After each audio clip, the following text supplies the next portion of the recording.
Hello friends, আজ আমি আমার এক নতুন ভিডিও নিয়ে আসলাম।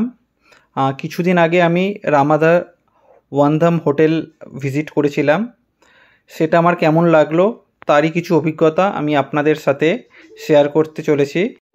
প্লট 2 সেক্টর 44 গুরগাঁওয়ে এই হোটেলটি অবস্থিত। দিল্লি ইন্টারন্যাশনাল এয়ারপোর্ট থেকে প্রায় 17 কিলোমিটার দূরে এই হোটেলটি। রুমের বাইরে দেখুন, লনটি খুবই সুন্দর, কার্পেট দিয়ে মোড়া আছে লনটি। আর ওপর থেকে দেখুন কত সুন্দর লাগছে, ওপরের সিলিংটাও খুব সুন্দর। হোটেলটা একটু ছোট, অনেকগুলো রুম আমার মনে হয় নেই, টোটাল 100টার মতো রুম হয়তো হবে টোটাল। আর দেখুন এটা ডাইনিং প্লেস, ওপর থেকে কত সুন্দর লাগছে।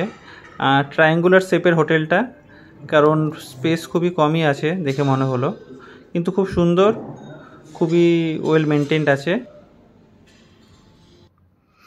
আর এটা রুমটাও খুব সুন্দরভাবে সাজানো ছিল। রুমটা দেখুন সুন্দরভাবে, অনেকগুলো ওয়ালপেপার লাগানো আছে, কার্টেন যেগুলো আছে সেগুলো খুব সুন্দর।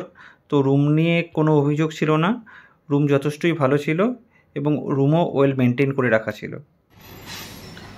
আর এটা হোটেলের রেস্টুরেন্ট বা ডাইনিং প্লেস।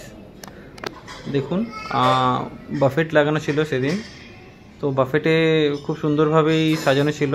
আর তখন নিউ ইয়ার, আমি যেদিন গেছিলাম 31st ছিল, তো এটা নিউ ইয়ারের সময়, তো সুন্দরভাবেই খুব সাজানো ছিল।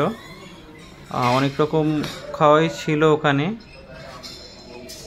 দেখুন এটা ডেজার্ট সেকশন, এখানে মিষ্টি ছিল, এখানে ব্রাউনি ছিল,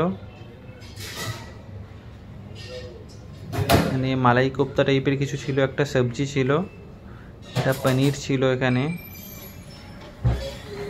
রাজমা টাইপের কিছু ছিল, প্লেন রাইস ছিল সেদিন,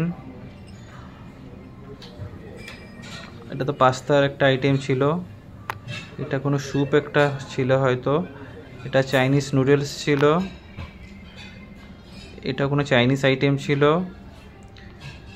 চিকেন ছিল। আর যে রেস্টুরেন্টটা দেখতে পাচ্ছেন, রেস্টুরেন্টের পাশেই একটা বার ছিল, হোটেলের একটা বার ছিল। তো এখানে এসে আমার অভিজ্ঞতা খুব ভালোই লেগেছে।